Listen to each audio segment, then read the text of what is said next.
Hola, yo soy Kenia y os doy la bienvenida a este pequeño canal dedicado al cine, donde hoy tenemos un vídeo muy particular, es el especial de Navidad. Y en este caso no vamos a hablar de cine, como hacemos normalmente, sino que os traigo una lectura dramatizada, más o menos. La historia de los duendes que robaron un sacristán. Y bueno, me apetecía probar algo diferente, va a ser más formato podcast, espero que os guste. Siento mucho mi voz, pero que precisamente hoy tengo un poco de mocos, pero eso también es bastante navideño, así que espíritu a tope. En un pueblo que había crecido alrededor de una vieja abadía, al sur de esta parte del país, hace mucho tiempo, tanto que la historia debe de ser cierta, ya que nuestros bisabuelos se la creían a pies juntillas, ejercía un tal Gabriel Grubb como sacristán y sepulturero del cementerio. El que alguien sea sacristán y esté constantemente rodeado de símbolos de mortalidad no tiene por qué implicar que sea taciturno y melancólico. Hay trabajadores de pompas fúnebres que son los tipos más joviales del mundo, y en su momento tuve el honor de mantener una estrecha amistad con un hombre que trabajaba de plañidero de entierros, el cual en su vida privada, cuando no estaba de servicio, era el individuo más cómico y jocoso que jamás haya entonado alegremente una canción despreocupada sin que le falle nunca la memoria, o que se haya tomado de un trago un vaso bien grande de ponche sin pararse para tomar aliento. Sin embargo, y pese a esos precedentes en sentido contrario, Gabriel Grubb era un sujeto descontento, terco y hosco.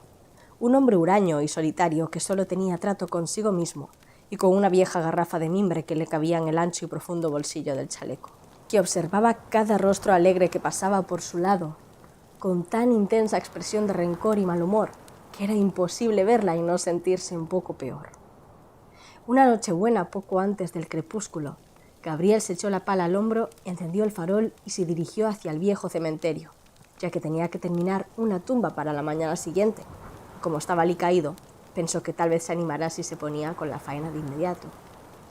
Mientras iba subiendo por la antigua calle, veía la radiante luz de los fuegos de los hogares que brillaban por las viejas ventanas, y oía las fuertes risas y jubilosos gritos de quienes estaban reunidos alrededor de ellos. Notaba los bulliciosos preparativos para la fiesta del día siguiente, y olía los numerosos aromas sabrosos que resultaban de aquellos según salían por las ventanas de las cocinas en nubes de vapor. Todo esto era ajenjo y veneno para Gabriel Grubb, y cuando grupos de niños que salían a salto de las casas y cruzaban corriendo la calle, y antes de que pudieran llamar a la puerta de enfrente, eran recibidos por media docena de polluelos de pelo rizado que se agolpaban a su alrededor mientras subían en tropel las escaleras para pasar la velada entre sus juegos navideños, Gabriel sonreía con tristeza, agarraba el mango de la pala con más fuerza y pensaba en el sarampión, la escarlatina, el afta, la tosferina y otras muchas fuentes de consuelo para él. En tan feliz estado de ánimo, Gabriel siguió avanzando a grandes zancadas, mientras contestaba con un breve gruñido hosco a los saludos amistosos de los vecinos que se cruzaban de vez en cuando, hasta que echó por la oscura callejuela que llevaba al cementerio. Gabriel había estado deseando llegar a esa callejuela oscura, porque era, en general, un agradable lugar luctuoso y lúgubre, que apenas se decidían a tomar los habitantes del pueblo, salvo a plena luz del día y siempre que brillara el sol.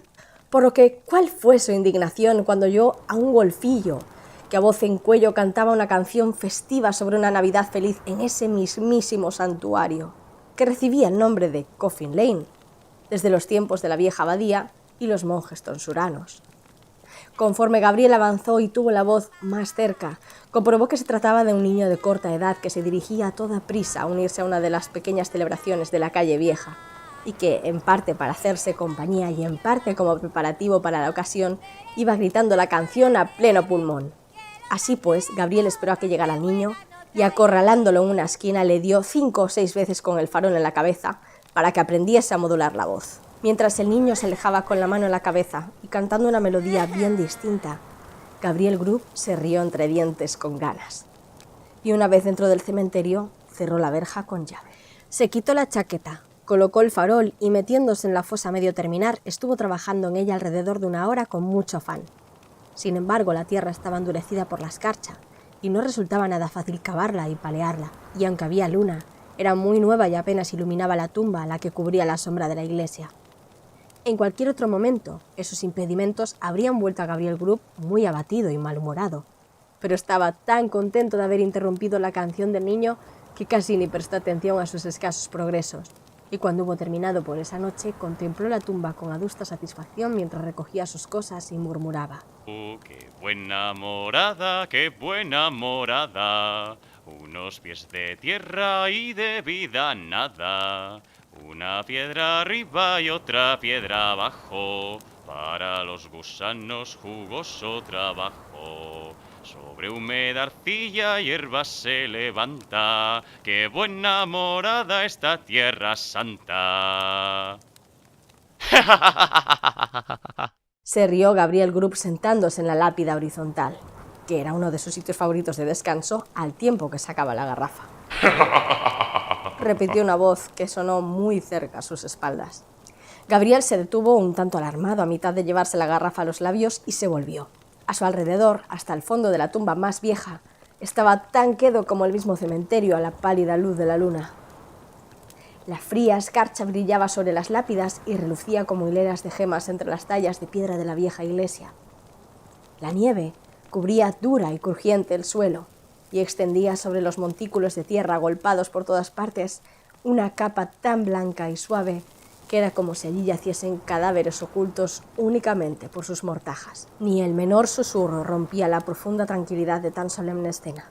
El propio frío parecía congelado, de frío e inerte que estaba todo. Fue el eco, se dijo Gabriel Grubb llevándose de nuevo la garrafa a los labios. No fue el eco, contestó una voz grave. Gabriel se puso en pie de un respingo y se quedó clavado en el sitio de asombro y terror, pues de pronto vio una forma que hizo que se le helase la sangre. Sentado sobre una lápida vertical cerca de él, se encontraba un extraño ser sobrenatural del que al instante Gabriel pensó que no era de este mundo. Tenía las largas y estrafalarias piernas que le podrían haber llegado al suelo, levantadas y cruzadas de un modo curioso y extraño. Desnudos los nervudos brazos y las piernas apoyadas en las rodillas. Alrededor de su cuerpo corto y orondo llevaba una envoltura muy ceñida y adornada con pequeños látigos, y de la espalda le colgaba una breve capa de cuello cortado en forma de curiosos picos, que servían al duende de gorguera o pañuelo, mientras que los extremos de los zapatos se le ondulaban en largas puntas. Lucía en la cabeza un sombrero de copa redondeada y ala ancha adornado con una única pluma. El sombrero estaba cubierto de blanca escarcha y el duende tenía aspecto de llevar cómodamente sentado 200 o 300 años en esa misma lápida. No fue, repitió este. Paralizado, Gabriel Grubb fue incapaz de contestar. ¿Qué haces aquí en Nochebuena? Le preguntó el duende en tono severo. He venido a cavar una tumba, señor. ¿Qué hombre vaga entre tumbas y cementerios en una noche como esta? Inquirió el trasgo. ¡Gabriel Grubb! ¡Gabriel Grubb! Gritó un frenético coro de voces que parecieron llenar el camposanto. Gabriel miró muy asustado a su alrededor, pero no vio nada. ¿Qué traes en esa botella? Preguntó el duende. Ginebra holandesa, señor. Contestó el sacristán, el cual tembló entonces más que nunca porque se le había comprado unos contrabandistas. Pensó que tal vez su interrogador perteneciera al servicio de aduanas de los duendes. ¿Quién bebe ginebra a solas y en un cementerio en una noche como esta? Insistió el duende. ¡Gabriel Grubb! ¡Gabriel Grubb! Exclamaron las frenéticas voces de nuevo. El duende sonrió con lascivia y malicia al aterrorizado sacristán y, elevando la voz, preguntó: ¿Y quién, pues? Será nuestra justa y lícita presa. A esa cuestión, el coro invisible contestó con un son que era como las voces de muchos miembros de un orfeón que cantasen con el fortísimo acompañamiento del viejo órgano de la iglesia. Pareció llegar al sacristán llevado por un suave viento y fue desapareciendo conforme el leve soplo siguió adelante. No obstante, la escena de la respuesta fue la misma. ¡Gabriel Grubb! ¡Gabriel Grubb! La sonrisa burlona del trasgo fue aún más amplia. El sacristán respiraba con dificultad. ¿Qué piensas de esto, Gabriel? Preguntó el duende, levantando los pies a ambos lados de la lápida y mirándose las largas puntas onduladas con la misma complacencia que si hubiera estado contemplando el par de botas de montar Wellington más elegantes de todo Bond Street. Muy curioso. Y bastante bonito. Pero creo que tengo que regresar a terminar mi trabajo, señor, si no le importa. Contestó el sacristán, medio muerto de miedo. ¿Trabajo? ¿Qué trabajo? La tumba, señor. Preparar la tumba. Ah, la tumba, ¿eh? ¿Y quién cava tumbas en una noche en la que todos los demás hombres están alegres y se complacen en ello? De nuevo, las misteriosas voces respondieron. Gabriel Group. Gabriel Group. Me temo que mis amigos te necesitan, Gabriel. Dijo el duende empujando la lengua contra la mejilla más que nunca. Y bien asombrosa que era esa lengua. No me conocen, señor. Esos caballeros no me han visto nunca, señor. Contestó el horrorizado sacristán. Oh, claro que te han visto. Conocemos al hombre de rostro taciturno, ceñudo y triste que vino esta noche por la calle, lanzando malas miradas a los niños y agarrando con fuerza su azadón de enterrador. Conocemos al hombre que golpeó al muchacho con la malicia envidiosa de su corazón porque el muchacho podía estar alegre y él no. Lo conocemos. El duende soltó una risa estridente que el eco devolvió ampliada por 20. Y elevando las piernas se puso a hacer el pino sobre su cabeza, o más bien sobre el mismísimo extremo del sombrero, en el ancho borde de la lápida, desde donde dio un salto mortal con extraordinaria agilidad para ir a caer a los pies del sacristán y plantarse con la actitud con que los sastres se suelen sentar en el mostrador. Me temo que tengo que dejarlos, señor. ¿Dejarnos? ¡Dejarnos, Gabriel Group!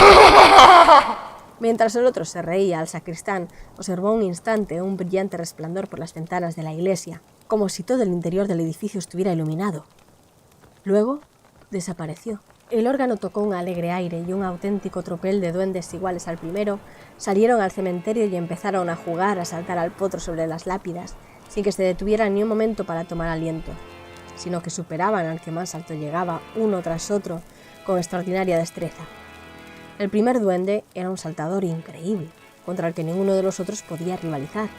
Aun estando tan aterrorizado, el sacristán se percató de que mientras sus amigos se contentaban con saltar las lápidas de tamaño normal, el primero lo hacía sobre panteones familiares, verjas de hierro y de todo de gran tamaño con la misma facilidad que si hubieran sido postes de la calle.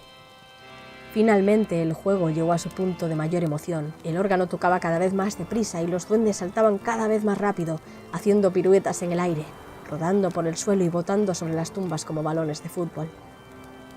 Al sacristán le daba vueltas la cabeza por la rapidez del movimiento que contemplaba, temblándole las piernas mientras veía volar a los espíritus ante sus ojos, hasta que de pronto el rey de los duendes se abalanzó sobre él, lo agarró del cuello de la chaqueta y juntos se hundieron en la tierra.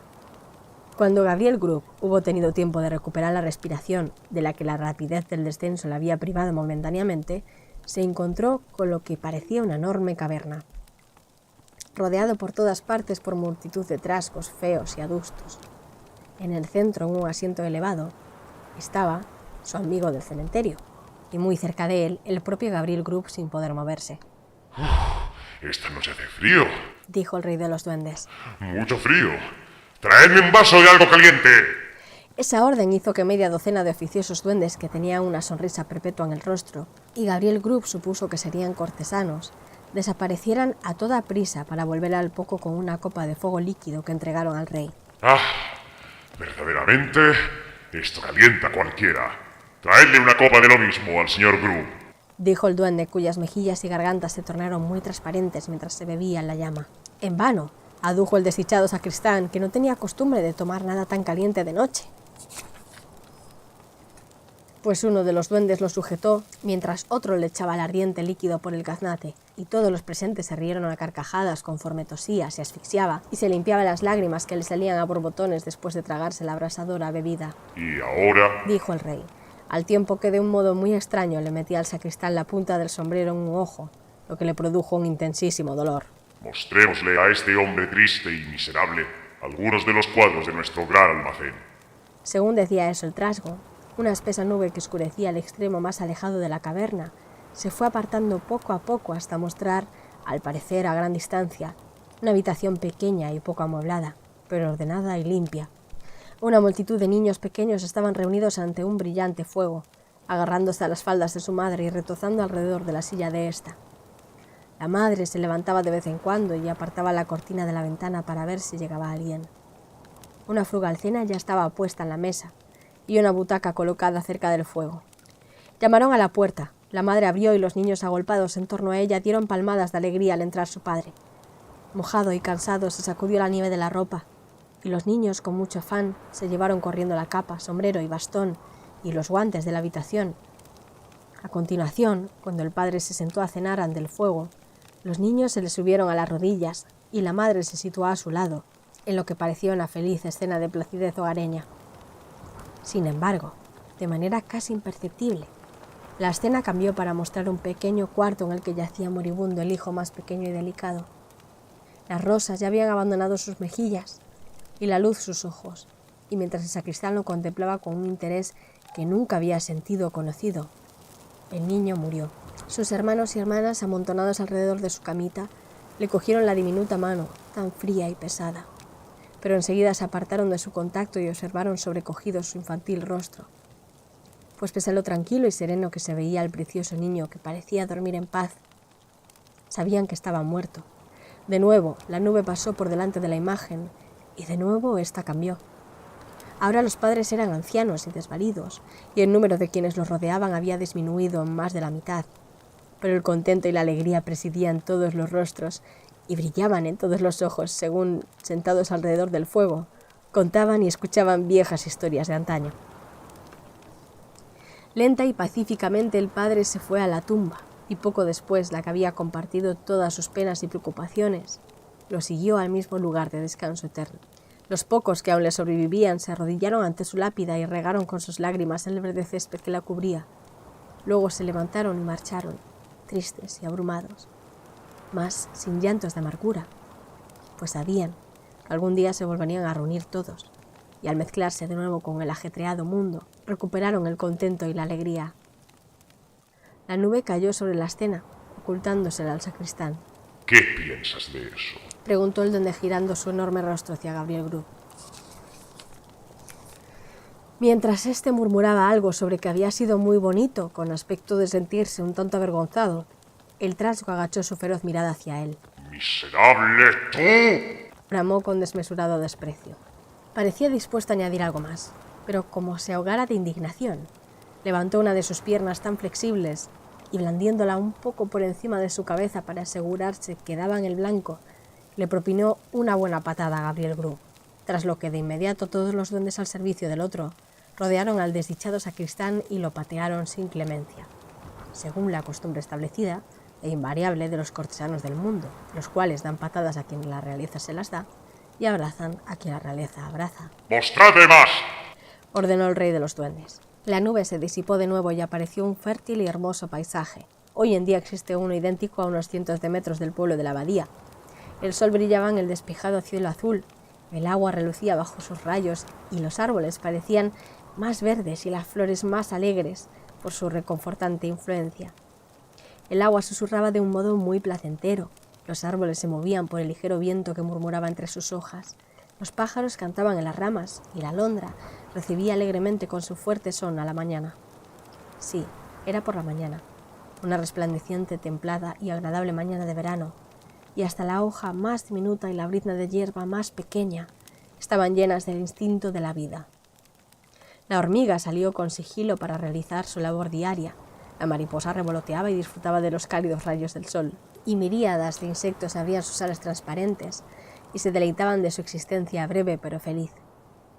Las personas caminaban por allí contemplando extasiadas tal escena, en la que todo era luminosidad y esplendor. ¡Eres un miserable!, repitió el rey de los duendes en tono aún más despectivo que antes, y de nuevo blandió la pierna, que de nuevo cayó en el hombro del sacristán, y de nuevo los duendes de su séquito imitaron el ejemplo de su señor.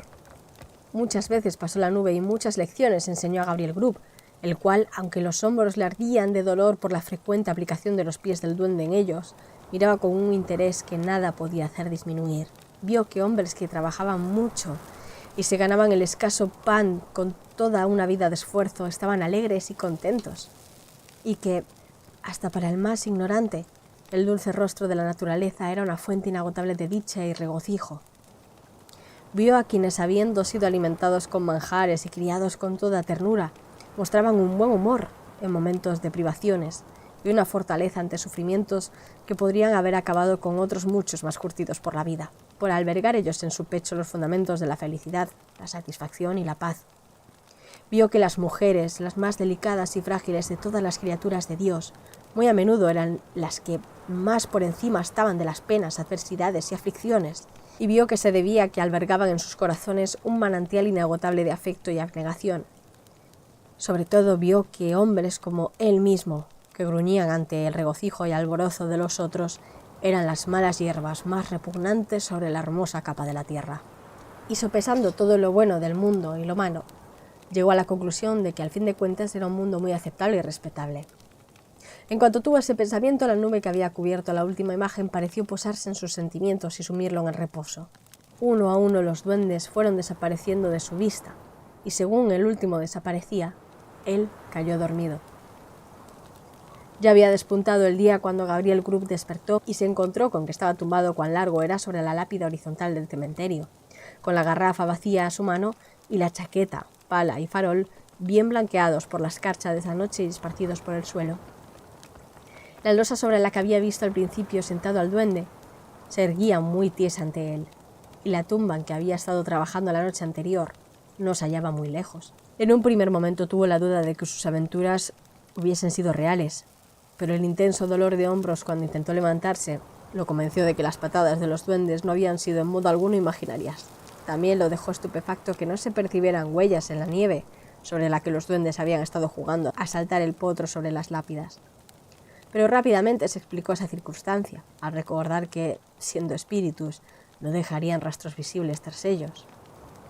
Así pues, Gabriel Grubb se levantó como pudo por el dolor de espalda y después de sacudir la escarcha de la chaqueta, se la puso y se volvió para dirigirse a la ciudad. Sin embargo, era un hombre distinto y no soportaba la idea de regresar a un lugar en el que se burlarían de su arrepentimiento y no se creerían su transformación. Después de vacilar unos instantes, echó a andar en sentido contrario para vagar por donde fuera y ganarse el pan en alguna otra parte. Ese día encontraron el farol, la pala y la garrafa en el cementerio. Al principio hubo muchas especulaciones sobre lo que pudiera haberle pasado al sacristán, pero rápidamente determinaron que se lo habían llevado los duendes. No faltaron algunos testigos muy creíbles que afirmaron haber visto que se iba por los aires montado en un caballo zaino, ciego de un ojo, con patas traseras de león y cola de oso. Todo eso llegó a ser creído fielmente, y el nuevo sacristán acostumbraba a mostrar a los curiosos, a cambio de un nimio emolumento, un pedazo de buen tamaño de la veleta de la iglesia que el caballo antes mencionado había partido accidentalmente durante su vuelo y que él había recogido del cementerio 1 o 2 años después. Lamentablemente, esos cuentos quedaron un tanto trastocados con la repentina reaparición del propio Gabriel Grubb unos 10 años después, convertido en un anciano harapiento y resignado y con reuma. Contó su historia al clérigo y también al alcalde, y con el paso del tiempo empezó a tenerse por totalmente verídica, que es como ha llegado a nuestros días. Os soy sincera, el cuento no termina aquí, tiene un párrafo más que a mí me parece que estropea el final. Creo que es mucho más mágico decir, finalmente esta historia pasó a nuestros días como algo verídico, decidamos creer a Gabriel Grubb o no. Estoy acabando de grabar esta historia en casa de mis padres en Galicia. Os deseo felices fiestas en general, no solo Navidad, que a lo mejor ya ha pasado cuando suba este vídeo, sino felices fiestas en general, que os dé mucho espíritu bondadoso y de la felicidad y de las cosas buenas que hay en el mundo este cuento, que me digáis qué os ha parecido, porque ya sé, no estamos hablando de cine, es una cosa un poco diferente, pero creo que, bueno, hay que hacer cosas diferentes en esta vida.